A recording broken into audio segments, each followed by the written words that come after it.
შევედით, გავწმინდეთ და გაიფანტნენ თითო რამდენიც დაიღუპა მაგათიანები იქ ზღვაზევე პირად დარჩნენ.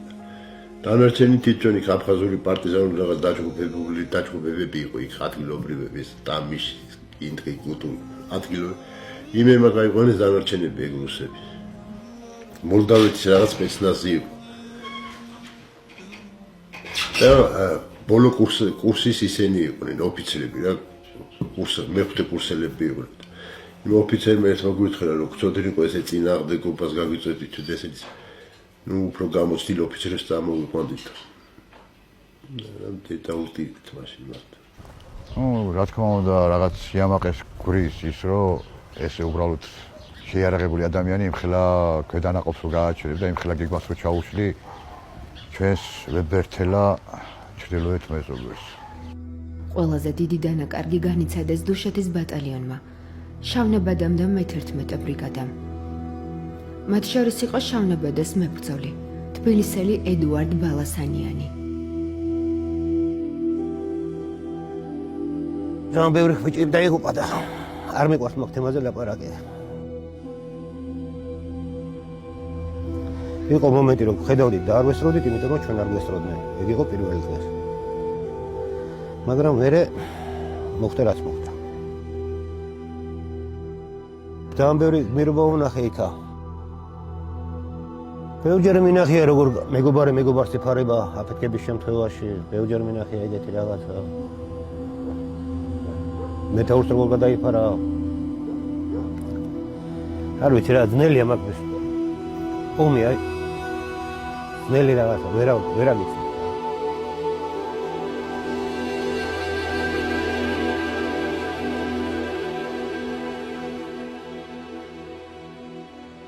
სიგუროვკა არის ესეთი სტრატეგიული ობიექტი, რომელმაც ჩვენმა სპეცნაზმა აიღო, იქ დავიჭირე ჩემი ტყვია.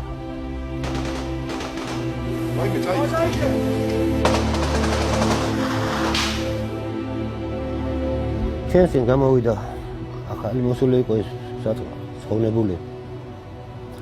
გაისროლა ხელყუმბარა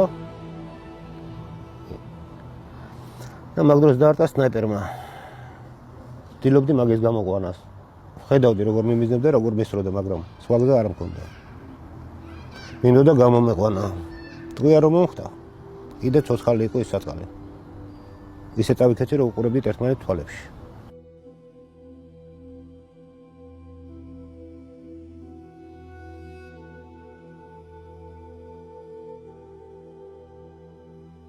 ჩემო ბიჭებმა ძალიან დიდი გმირობა და ბევრი საქმე გააკეთეს ჩემ გამოყვანაზე. სიგუროვკიდან.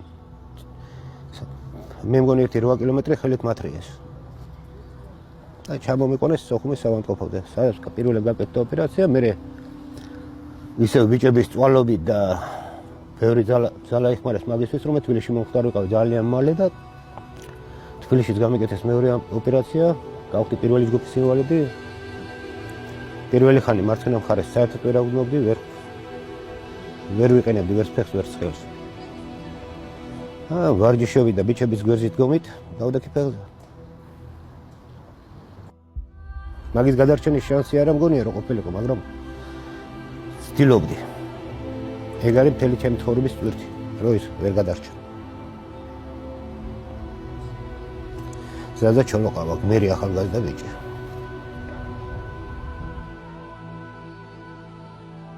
აფხაზეთის ომში აქტიურად იყვნენ ჩართული ჩვენი სამეხი თანამემამულეები საქართველოს სხვადასხვა კუთხიდან.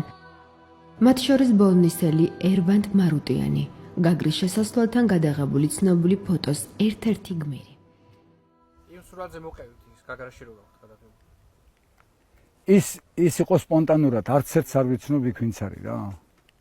მან შევედით, გზეთა 2 საათი ვიყავით და გამოვედით. არც მახსოვს, აი ისე ვიყავით რა. იმიტომ რომ გაგრა იყო მიასარუბკა. აი გერპეგა მქონდა სახში რა, გაგრას.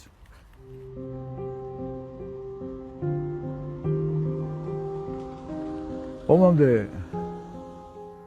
საკონდით დროს უფროსად ვიყავი. ვამარაგებდი მთელ ბოლნისის რაიონს, სკოლებს, ბაღებს, მაღაზიებს. ესე რომ ვთქვათ, პრობლემა არაფერში არ მქონდა, მაგრამ თავარი პრობლემა ის იყო, ხვალ რა იქნება. აი ამ ხვალისთვის გადავწყვიტე, რომ ჩემ ძმების გვერდში დამდგარ ვიყავი. ივლისის ბოლოს ავტობუსით წავედით აფხაზეთისკენ.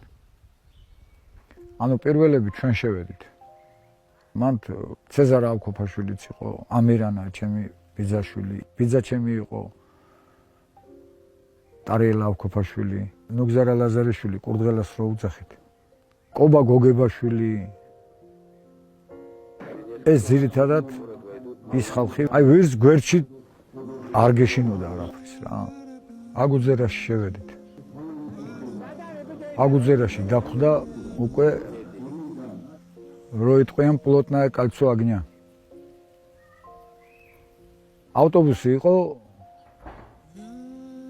საცერივით.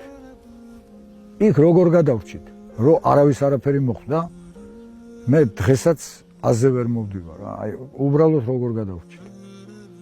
ახლა სამაჩაბლოში ვარ ნამყოფი. პოზიციურ ბრძოლაში მიმიღია მონაწილეობა, მაგრამ ასეთ ჯოჯოხეთი მე ცხოვრებაში არ მინახია და იყო ჩვენთვის მოულოდნელი. აი მაშინ მაგრა შემეშინდა. იმიტომ კი არა რომ ახლა ომში ხარ სიკვდილს თვალებში უყურებ. იმიტომ მეშინოდა სულ რომ თუ რამე მომივიდა, თუ აქ მომკლეს ჩემი მიწაც არ უნდა მეღირსოს, ჩემი ბოლნისის მიწა, მაგრამ ჩემთვის საბედნიეროდ გადავრჩით რა. მახსოვს ერთი სომეხი ქალი იყო, კარინა ერქვა, ბავშვთან ერთად. ჩარჩენილი, აფხაზი მეუღლე ყავდა. მეუღლე გაქცეული იყო. და ისეთი ცხარე ცენველები ტიროდა. და მე და აი ნუგზარა ლაზარეშვილი კურდღელას რო უძახით. მე ვთხარი კურდღელ, მოდი გავიყვანოთ ცოდო ეს გოგო რა. შვილია, ჩვენ შვილები ყავს მეთქი რა, აქ ადამიანები ვართ ყველა მეთქი რა. იმიტომ კი არა რომ სომეხია, იმიტომ რომ ადამიანია ჩვეულებრივად რა. გავიყვანეთ მე და კურდღელამ. გავიყვანეთ ისეთ ადგილას რომ წავიდეს რა. ბავშვი ტიროდა. და ბავშვს მივეცი ერთი ტყვია, სხვა რა მქონდა მე, ავტომატის ტყვია, მეთქი ითამაშოს რა ბავშვი. გაჩუმდა, 3 წლის იყო, 2 წლის იყო, არ ვიცი, ნუ ბავშვი დატკი დადიოდა, მან ხელში აიყვანა დედამ და იქ რო გავედით, დედამ გამოვართვა ბავშვ ტყვია და მომცა მე. მე ვთხარი რა თქმა უნდა ბავშვმა ითამაშოს მეთქი რა. არაო, დიდი მადლობაო. ღმერთმა დაიფაროსო, დიდხან გაცოცხლოთო ღმერთმა, მაგრამ თუ ტყვია მოხვდათო, არ იფიქროთ რომ ეს ტყვია არისო რა. როგორ მახსოვს, ეხლაც მახსოვს ეგ მომენტი რა. აი ეხლაც ვიხსენებ რა, იმ გოგოს თვალებს, როგორ სევდიანი თვალებით მიყურებდა. და იმ ტყვიას, ის ტყვია მის მერე სულ მქონდა პარტოპეიში. რაჟოქში აღარ ჩამიდია, სულ მქონდა პარტოპეიში.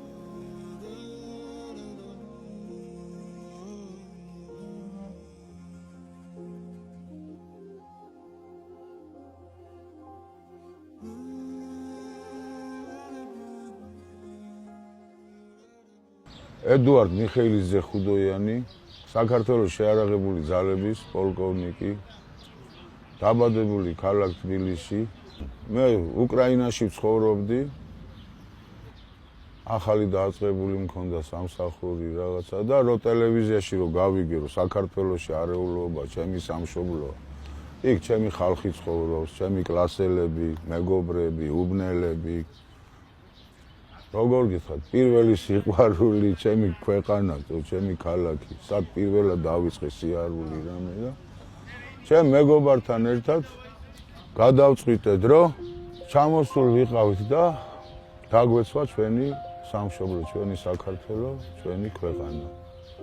ის ჩემი მეგობარი გარდაიცვალა, ის თბილისელი უკრაინელი იყო ედუარდ სტეფანეძე ლექტერენკო და მის საფლავზე დავიფიცე, რომ ორმაგად ვიომებ საქართველოსთვის.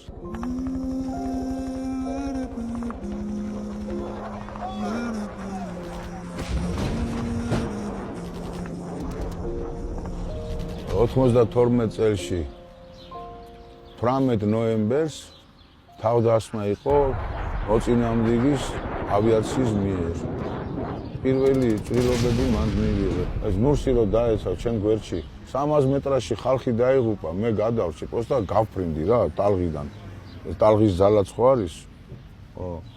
მე რო უკვე ფეხზე დავდექი, აღარ ჩემ წინ მინდა მისვლა და ფეხები არ მემორჩილებოდნენ რა და წამოვწექი ხერეშიანი ადგილი იყო და უკვე ვფიქრობ აი როგორ გამასვენებენ სად თბილისში თუ სოხუმში და ჩემი გოჩა ჯაველიძე ავტომატი დარბოდა და თვითმფრინავებზე ესროდა და მე თქვია წამალი რო გავთავდა დააგდო ეს ავტომატი ქვები აიღო და ქვებს ესროდა თვითმფრინავებს რომ ჩემი ედიკა ხუდვანი როგორ დაბრიდეთ მე წვიროდი დაჭრილი ვეგდე იქა და გოჩაჯან მოდი ცოცხალი ვარ ბიჭები გამოვარდნენი გოგიტა ჩირგაძე ლევანა რომელი ზაზა იჩხიტიძე ჩემი შტაბის უფროსი გოჩა ალიმბარაშვილი იქ ზევარიობიძე ხელზე ამიყვანეს და გამიყვანეს იქიდან მე კი ვარიგები სათი შენ გოგიტა ავტომატი შენ იქ რაღაცა სიგარეტი მაქვს მანქანაში ეგეთ შენ მე აღარ მჭირდება მეკვდები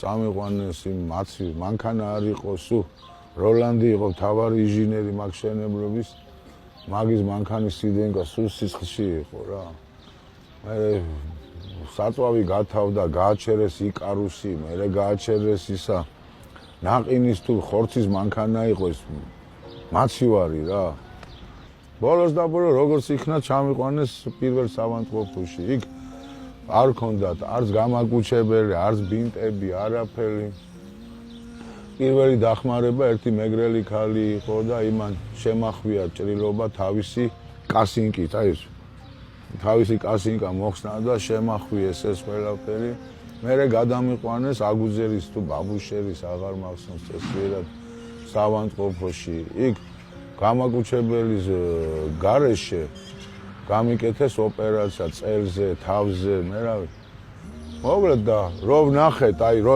ხო ეძახიან აი 27 სექტემბერს მორჩა ომი რამე ნო იცით რა მე იქ ვიყავი ცა როცა წითელი გახდა ტრასერების გამო ესროდნენ მთელი ცა იყო წითელი ტრასერების გამო რა Приветствую, Кабарду. Приветствую, Абхазию. Ты всех Абхазии. Первый мир, всем Кавказе, чтобы в один кулак были. რა იქ გრადის დანადგარი გქონდა ჩვენ პოცლულიანი მაზის ბაზაზე იყო გაკეთებული მაგ დანადგრით ვესროლეთ და თუ ტელევიზიაში ნაყურები გაქვთ როცა ის ცეკვავს ვიღაცა ავტომატით სოვმინის წინ და მე უკვე ტელევიზიაში ხარვეზები მოდის ეგ უკვე ედიკა ხუდვანი და მზევარი იობიძე დაიწყეს სროლა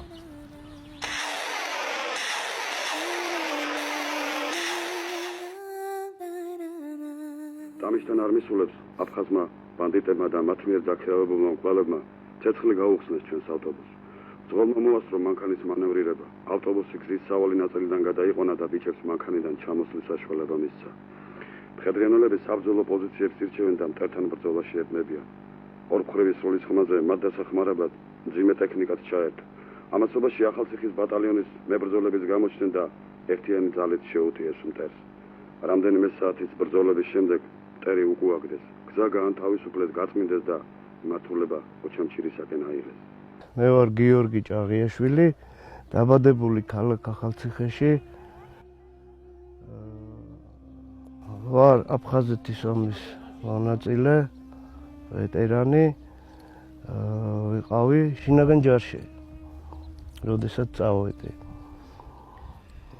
ალბათ პირველ რიგში ჩავთვალეთ ჩემ მოვალეობად და ვალდებულებად იმისთვის, რომ საქართველოს მთლიანობისთვის და ერთიანობისთვის მებრძოლა ეს უბრალოდ სიტყვები არ არის, ეს შეგნებულად გააზრებული მქონდა და ამიტომ მომიწია მე იქ. ძნელი გასახსენებელია, თვითონ ომია ძალიან ცუდი რამე, მაგრამ როდესაც მოხდით პირველსავე დღეს მოგვიწია პოზიციებზე გასვლა. სოხუმში ჩავფრინდით და იქიდან სოფელი შრომა არის ეგეთი პირველი, სადაც იქ მოგვიწია შებრძოლება, ასე ვთქვით. ერთ-ერთ პოზიციაზე ვიდექით, დაცლილი სახლები იყო, სოფელი ტამიშია.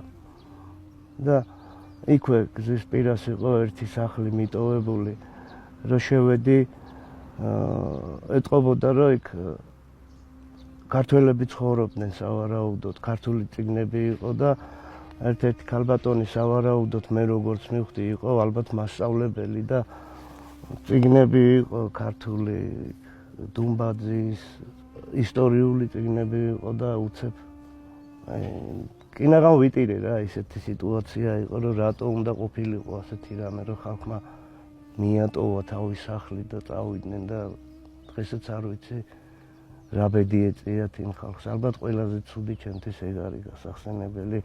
აი პირადად ჩემ გვერდში ახალციხილები იყვნენ ქართველებიც და იყვნენ სომხებიც სხვათა შორის, რომლებიც აი ბოლომდე ერთად რო იტყვიან ეს ამი მოვიარეთ და გვერდი გვერდს ვიდექით რა რო იტყვიან.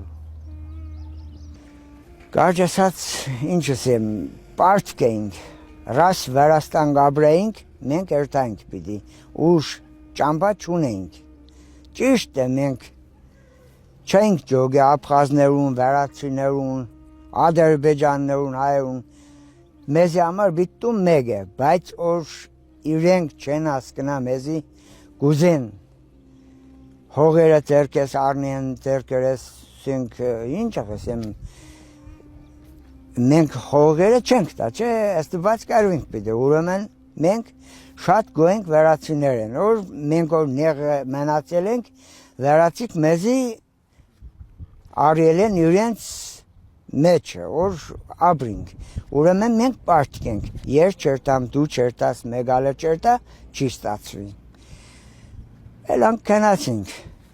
Տավիբադի, ախալցիխեշի, գյուլբեգյան խաչիկ, Ճարշի ծավեդի Թբիլիսի იქ ვისახურეთ ავჭალის ალტერო პოლკში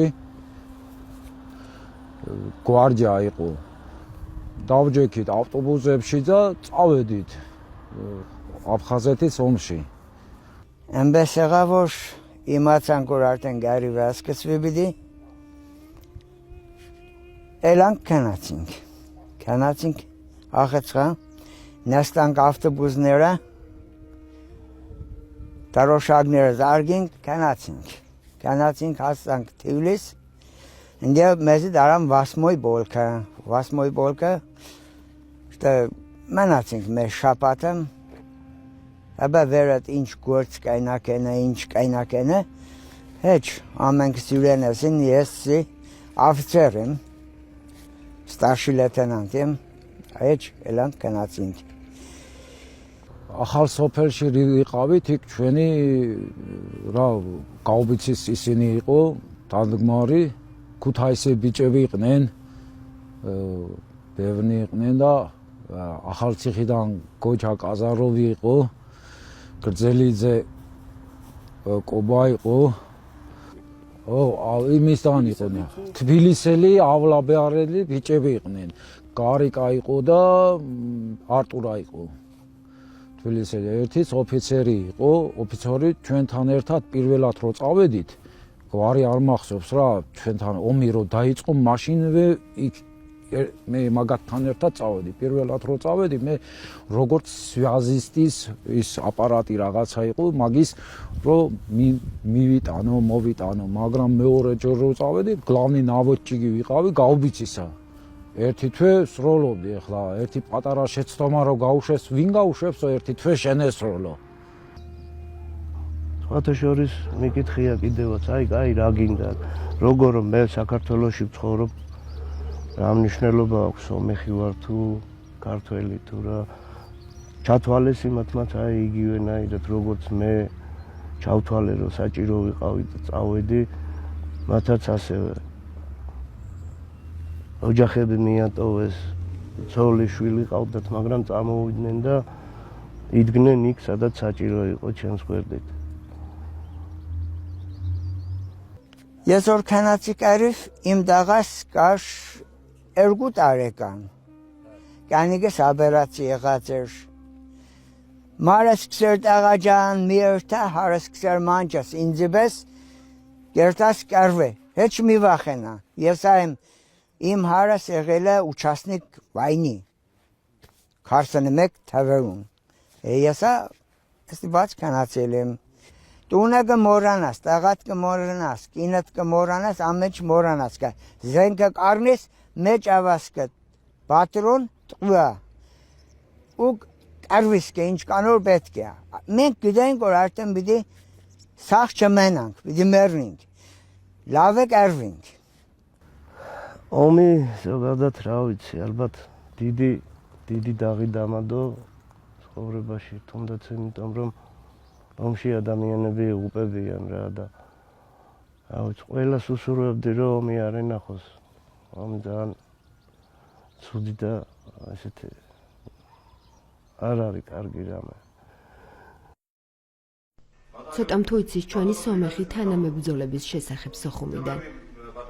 გულრიფშის რაიონიდან და სხვა დაბებიდან თუ სოფლებიდან, რომლებიც ომის პირველი დღეებიდან თავგანწირვით ბოლო ამოსუნთქვამდე იბრძოდნენ მტრის წინააღმდეგ. მათი უმეტესობა სოხუმის 23 ბრიგადის მე-6 სატანკო ბატალიონის შემადგენლობაში იბრძოდა, რომელიც გულრიფშის სატანკო ბატალიონის სახელით არის ცნობილი. თემურ ზარანდია მე-6 ბატალიონის სატანკო გულრიფშის მეთაური. დაათო ღვინჯილია 23 ბრიგადის პირველი მოტანსროლელი ბატალიონის მეთაური. სოფურია ნოდარი. მსახურობდი მე-6 სატანკო ბატალიონში 23 ბრიგადა მეორე კორპუსი. ომამდე ვიყავი სკოლის მასწავლებელი, ფიზმომზადებისა და სამხედრო დაწყებითი სამხედრო მომზადების მასწავლებელი ვიყავი. ეს ბატალიონი როგორც შეიქმნა, უფრო მეტად დაკომპლექტებული იყო გულრიფშელების გულრიფში მცხოვრები მოსახლეობის. ყველა ეროვნება ღებულობდა მონაწილეობას. მაგათ შორის იყო სომხური ეროვნების ხალხი 35 კაცამდე.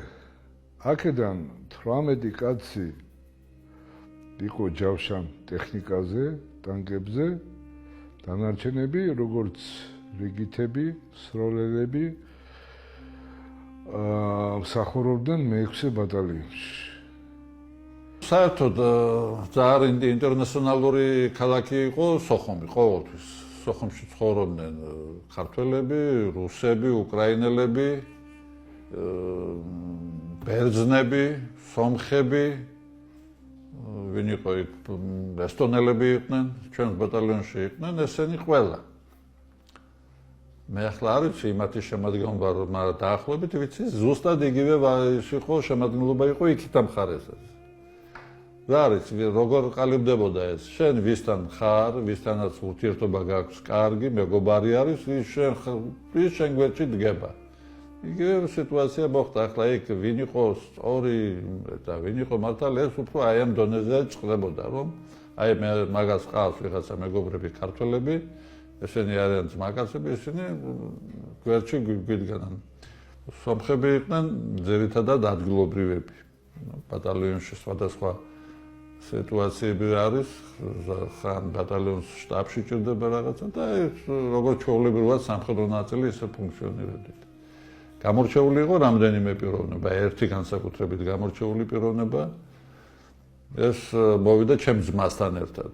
ჩემი ძმა და ეს მეგობრები იყვნენ, მარკარიანი იყო გია.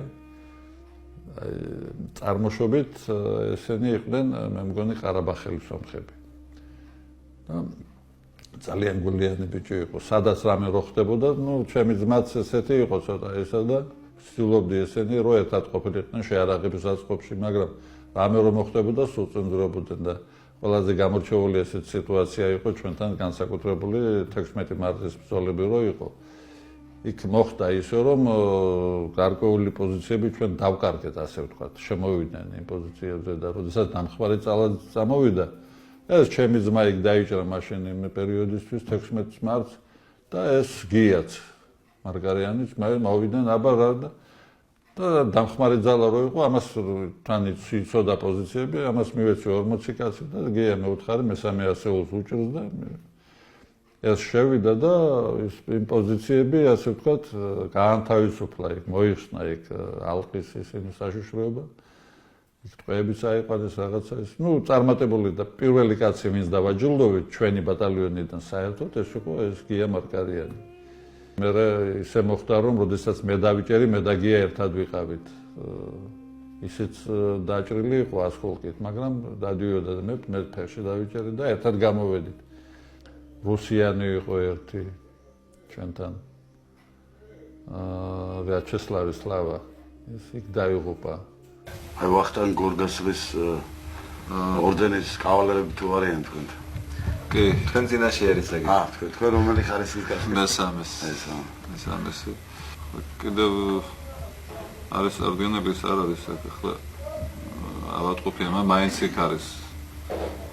ნამსხვრევები აქვს ფეხში, მაგრამ ტუბერკულოზის აღმოჩნდა, მაგრამ მაინც ახლა გუშინ იწვევს ავატყოფაში, ახლა აქ არის ის როგორ არ გაჩერდა. სომეხია გვარა, ორი ის მეორე არის ის გორგასლის ორდენით არის დაჯილდოებული. და მისი ძმა შემდგომში მე შემდგომში ვიყავი ბათუმაში ტყიბულის ბრიგადაში შინაგანი ჯარების და იქ იყო მისი ძმაც არამი ის ტყიბულში არის დასაფლავებული. სერგო იყო ნიკოგოსოვი ძალიან კარგი ბიჭი, ეს თბილისელი ბიჭი იყო დაზვერვაში, ჩემს დაზვერვის ოცეული ყავდა და ომის შემდგომ, როდესაც უკვე დაიკარგა სოხუმი და გადმოვიდა აფხაზეთში, რატომღაცა ესეთი გულიანი ბიჭი იყო და სვანეთში წავიდა მაშინ და გუჯარ ყურაშვილთან ერთად იყო, იქ ბრძოლების დროს დაიჭრა მძიმედ და დაიღუპა, მე როგორც ვიცით. აი ეს გამორჩეული პიროვნებები იყო რამოდენიმე, რომელიც ჩემ ეხსიერებაში დარჩა და არიან. მე ომამდე მე დასავლეთიდან ვარ, უფრო სამეგრელოდან ვარ, ჯარი რო დავამთავრე, წავედი სოხუმში. ერთი და სამუშაოდ, მეორე და მინდოდა უმაღლესი დამთავრებია, დავამთავრე საინჟინრო მექანიკოს ფაკულტეტი და ჯარიდან რო ჩამოვედი, სტარშინა ვიყავი რო ჩამოვედი. საიდუმლო ნაწილში მსახურობდი. მაშინ საიდუმლო იყო. ეხლა რასაც თქვენ ომში შეიძლება გინახიათ დიდი ქვემეხები, სამახոտკები. და დასამტნი იმას ეკუთვნოდა ესენი ყველაფერი და მომიწვიეს მეც კომისარიატიდან და მივედი. ომის დაწყებამდე მსახურობდი სატანკო ნაწილში, რუსეთის მონღოლეთში. ხო და როდესაც დაიწყო ეს ომი, მაშინ ჩემი სურვილით მივედი მე-6 სატანკო ბატალიონში, რომელიც ყალიბდებოდა. ჩამოყალიბებული იყო და ნელა ასე ვთქვათ, ფრთებს შლიდა. მივედი ნოემბრის თვეში, როგორც მოგახსენეთ, გაგრა დაცემული იყო და ყავდა სულ 3 ტანკი. სომხების ერთი ასეული იყო ჩვენთან, სატანკო ასეული. ხო და ეს ასეულში მარტო ერთი ლოლაძე იყო, ისა რა ქვია, ქართველი, დანარჩენი ყველა სომხები იყვნენ.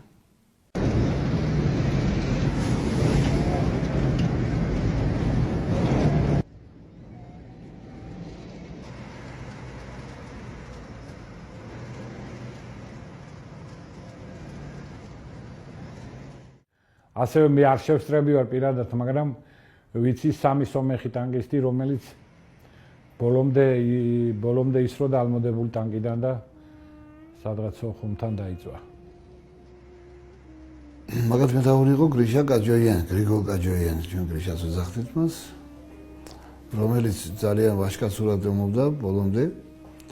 ხო და ერთ-ერთი შეტაკების დროს ტანკს მოხვდა რეაქტიული ჭურვი, მართვადი ჭურვი. ხო და სური კაჯოიანი სამწუხაროდ დაიწვა იმ რა ქვია, მექანიკოს გადარჩა. თვითონ ვინც ისროდა გრიგოლ კაჯოიანი და ის უცებ არ ამოხდა, ცდილობდა სური გამოიყვანა, რომ გავარვარდა ეს ტანკი, უკვე ძალიან დაიწვა ესე რაღაც საშილად. რომელიც მე თბილისში გადმოვიყვანეთ და გოგიწეაც განსვენებმა, გოგიწერეთმა აქ გადაარჩინა ის. მაგრამ ფიზიკურად ძალიან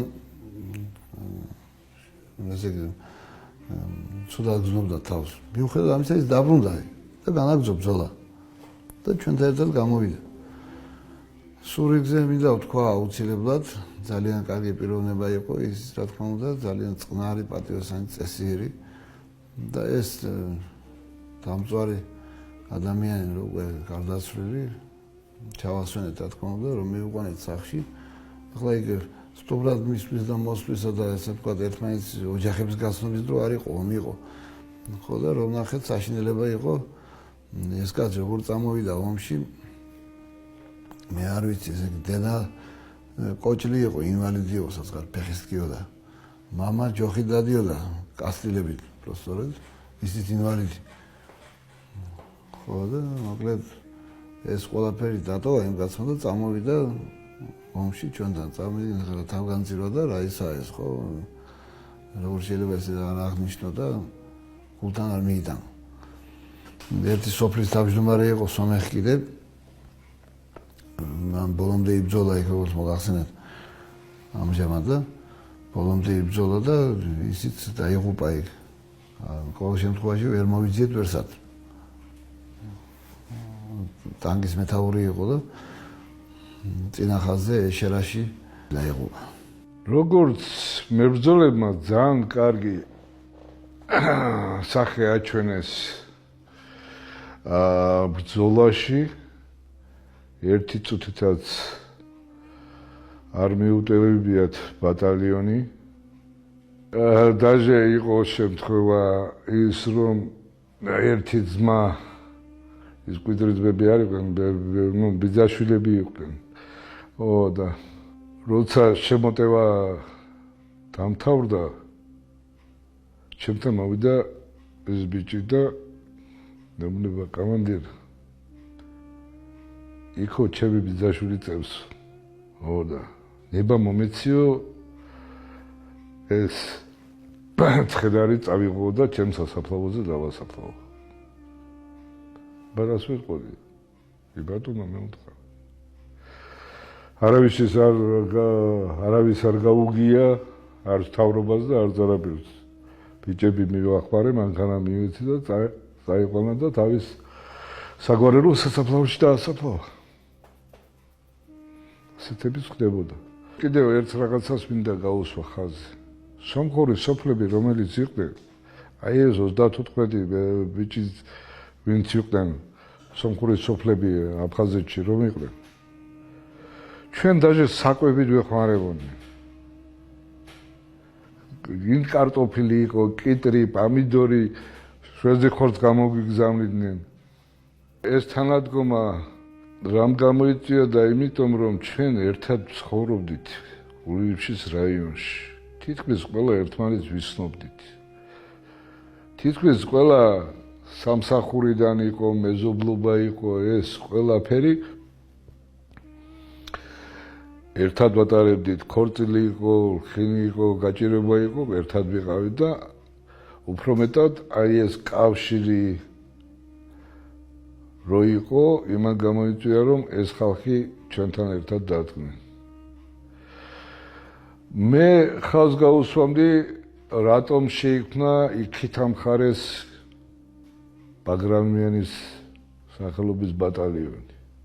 როცა დაინახეს რომ ჩვენთან ერთად ომობდნენ სომხები და ყველა ეროვნების ხალხი, თითქმის კომისიის გაღმა ცხოვრების სომხები აიძულეს რომ გაეკეთებიათ ეს ბატალიონი. შეექმნათ ეს ბატალიონი და ქართველების წინააღმდეგ გამოიყენეს.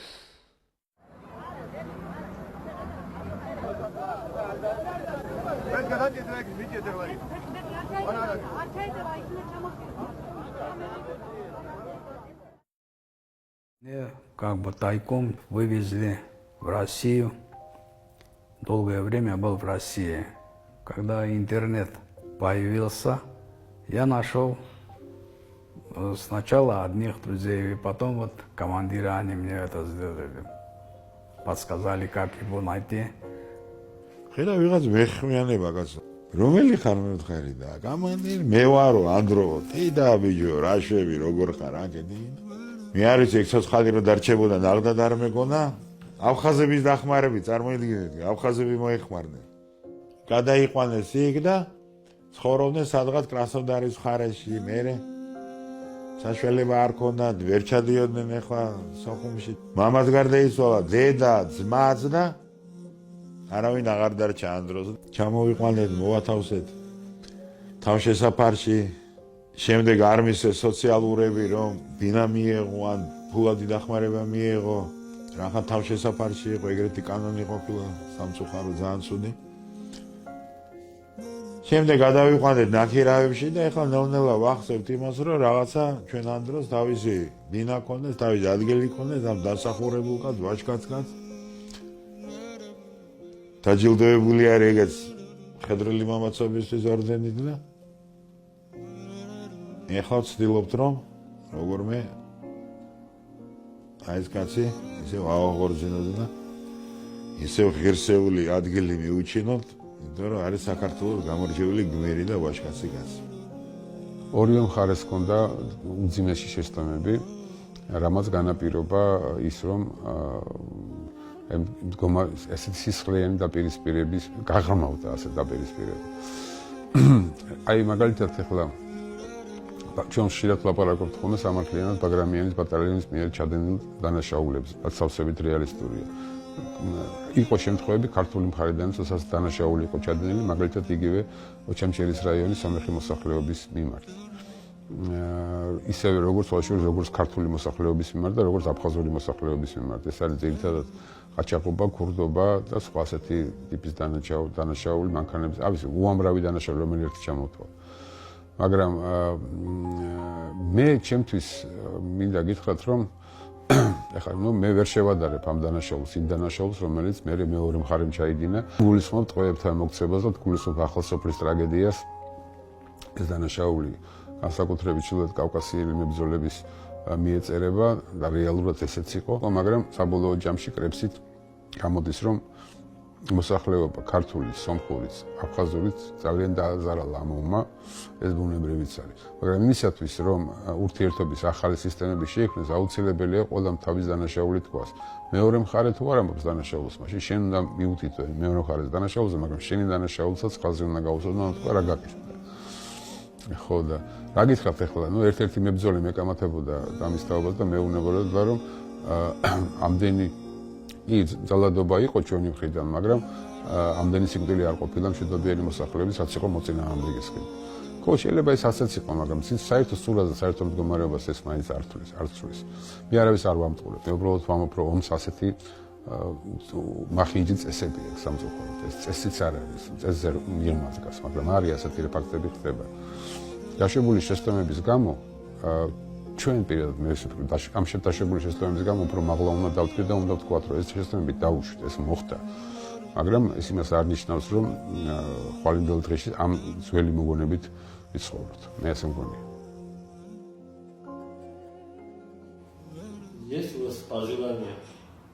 Только одного желаю, чтобы все вернулись в дома, жили как раньше, как братья, за большим столом сидеть, пообщаться, разговаривать, как братья быть, как раньше.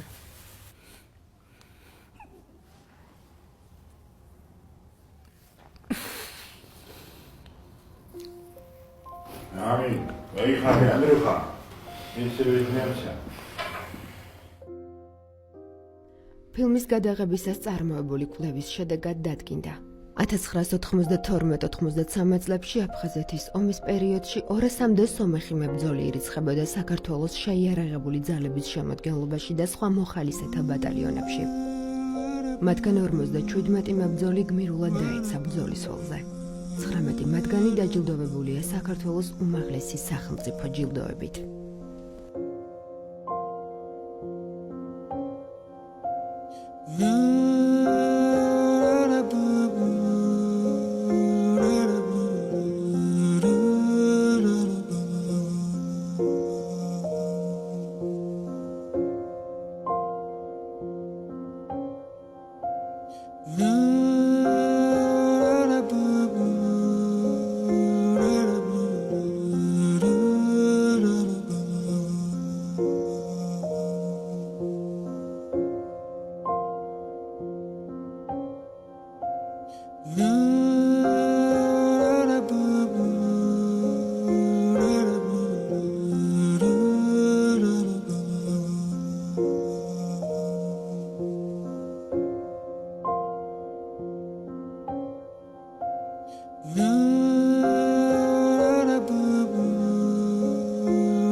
ესეთი მომენტი იყო, რომ სულ ერთი იგივე და სიმღერა იყო, სამწყობრო სიმღერა. რა მოვიგონე ესეთი ლექსი, თან მუსიკა ვერ მოვიგონეთ და ბელაჩაუს მუსიკა ისავქენით რა. ხო. კმარა ანტვია, ან სამართალი, შეერთი ყველო შვილო, ნუსტირი ბრძოლობ შენი ერი ჩაგრული ხალხი, აღსდგა აზვირდა უკვე მეძახის ბრძოლის საყვირი. მოდიან წყობრით ქართველი ძმები, ნაბიჯი მათი ხმოვდება მაღლა ცაში მტერსაც კი ესმის, რისხვა ბიჭების თავს აფარებენ გველის ფრელებში. ტოჩკა.